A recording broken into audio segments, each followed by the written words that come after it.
We're going to make some noise with this thing for a minute. I have the muffler bolts disconnected. I haven't pulled the muffler away from the catalytic converter yet, but it's disconnected. So. Oh yeah. That's got a nice rumble to it.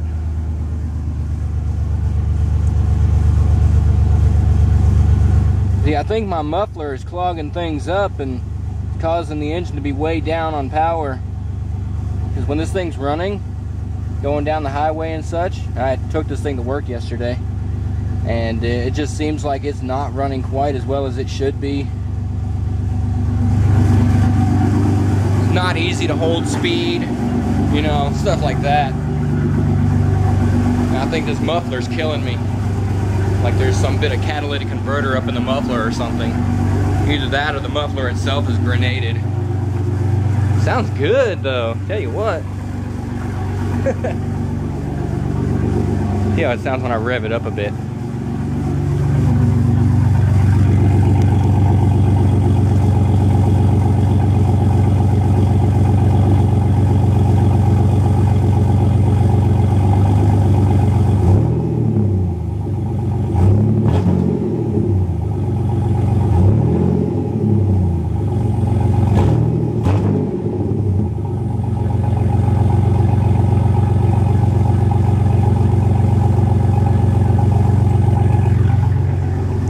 Grumbly little beast.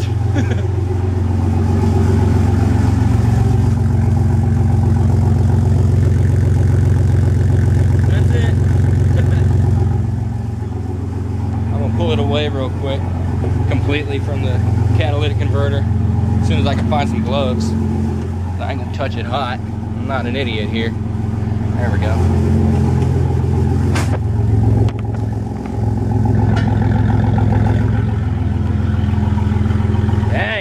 That bass though, crap.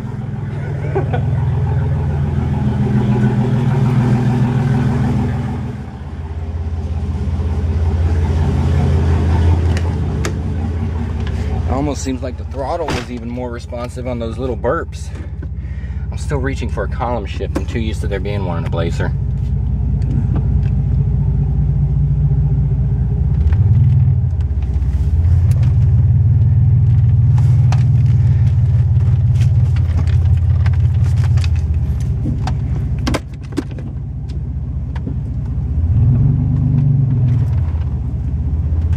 Yeah, that sounds pretty darn decent.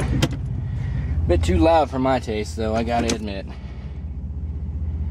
I don't know, that map looks pretty good right now.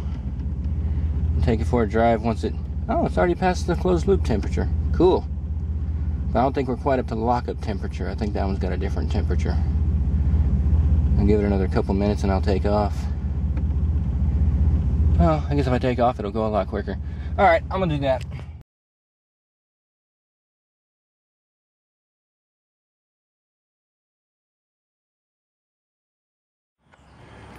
Oh yay, look at me doing another thing with the Blazer. I'm gonna say that again.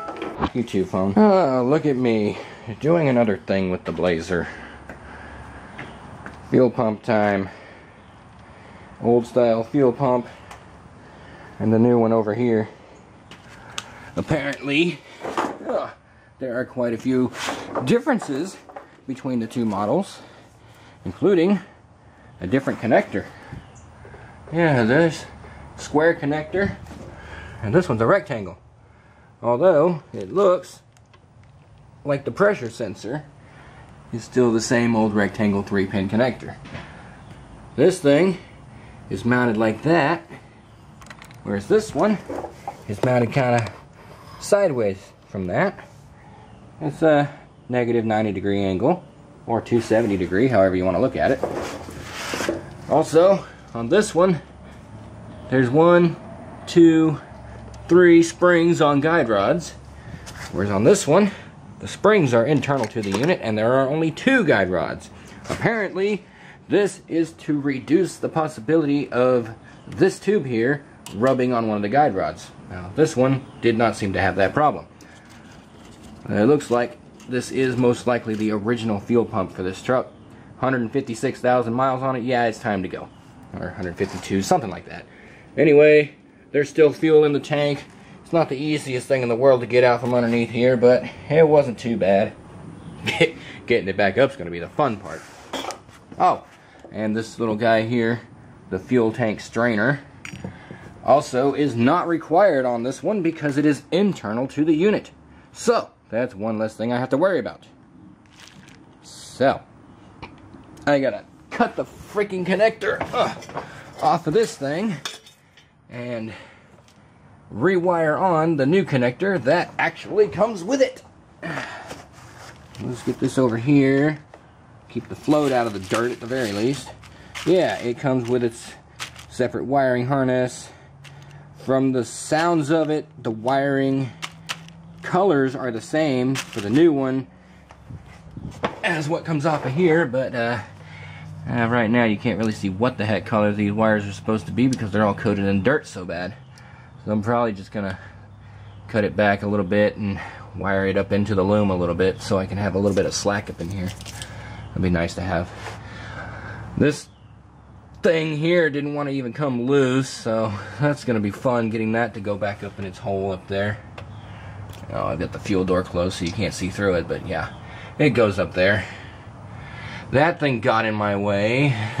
Leaf springs got in my way. I swear, everything on this Blazer just gets in my way for every single thing I try to do on this freaking truck. It just doesn't seem to matter what you do. Everything's just going to get in the way. Yeah, I knew what I was getting into when I bought this thing. I just didn't think it was going to be this bad. Nothing can be easy on this thing, I swear. Shut up, phone. So anyway, I'm going to get this thing dropped in here. I'm going to put... I'm going to try to put the fuel tank back up in the truck and hope this fixes at least one problem.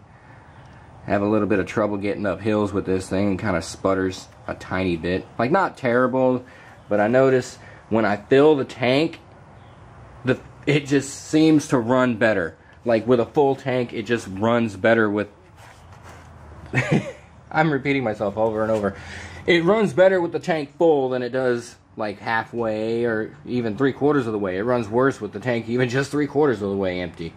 So I'm just kind of hoping here, hoping and praying that this fixes that issue at the very least. And yeah, we will go from there. I still have a bit of another issue where accelerating like 25% throttle gives me full wide open throttle map sensor readings. It's crazy. And I don't understand why that is, but I'm thinking it has something to do with the lower intake manifold because I have literally replaced everything on the top side.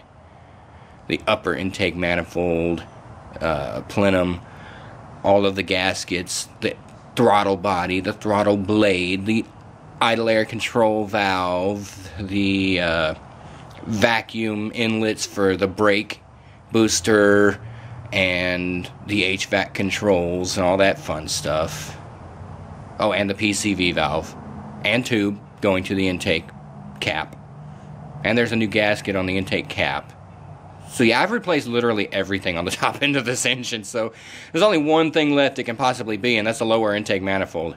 Because that is the only thing that is original since the rebuild of the engine itself. I mean, I guess the engine itself is original, but it was rebuilt, so.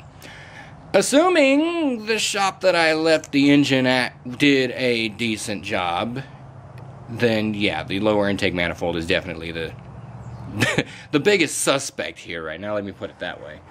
So, I don't know, if this helped my fuel mileage and getting me up hills and stuff, I'm not even going to worry about it. I'm just going to run it like it is until it blows up again, and in that case, I'm just going to get a brand new engine, because screw dealing with rebuilt crap again, you know what I mean? You don't know what I mean. You don't even know what I'm talking about. Nobody watches these videos. Nobody! Of course, it would kind of help if I'd post them. Well, old pump in a corner. And you can't see anything up in here, of course, but the new pump is in, the new wiring is in, and while I was at it, Let's see if I can get up under here. You can see there's a massive wet spot that is evaporating somewhat slowly because, yeah, you can't see it. New fuel filter. So, new pump, new filter. The injectors were replaced when I redid the engine. So, everything fuel related now has been replaced. And now, I am about to start it up and see if this paid off at all. Well, I'm not gonna know if it paid off until I go for a drive, but we're gonna see if at least the darn thing works. Let's make sure I get the right key here. Yeah, dirty hands. Lovely. Wait for all these darn semis to leave the intersection over there at 322.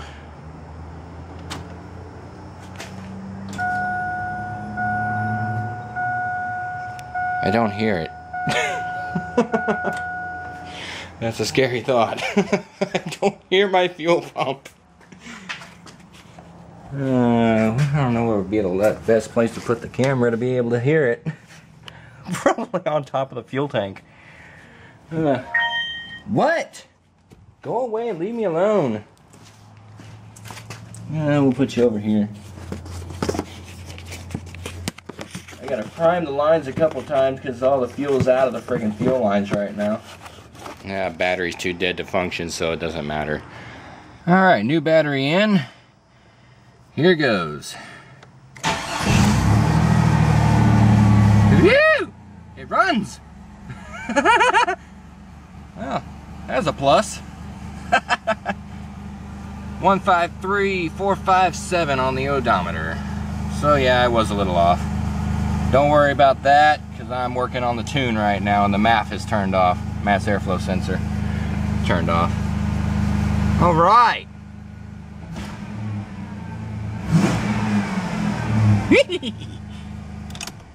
Now honestly it would do that before, so I'll have to get it out on the highway to see if anything's really changed, but for now it is good to know that at least the stupid thing even runs. And no leaks under there.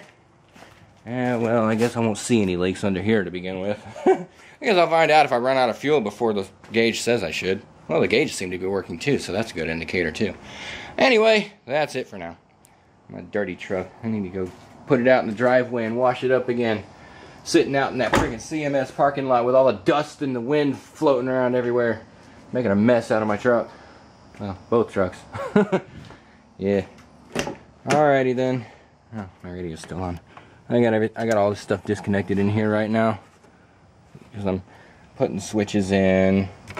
None of them are hooked up yet, but yeah. It's a project. What can I say?